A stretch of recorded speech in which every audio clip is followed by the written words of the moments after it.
মোল্লার কাছে দুইটা চা চাইছি,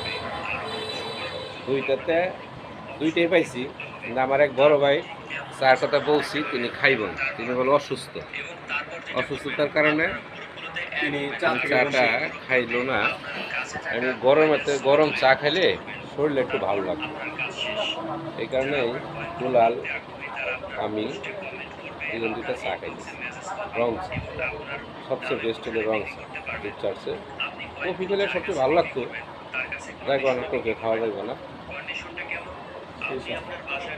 আহ গরমের মধ্যে থেকে সেরকম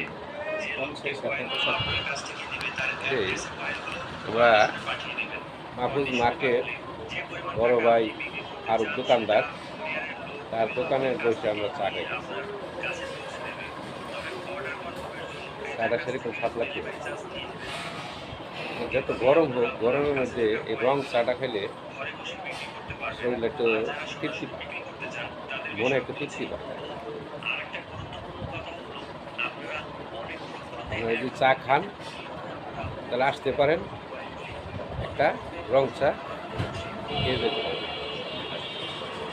ভিডিওটা যদি ভালো লাগে একটা শেয়ার দিয়েন, লাইক দিবেন, আর চাটা কীরকম হয়েছে একটা কমেন্ট করেন।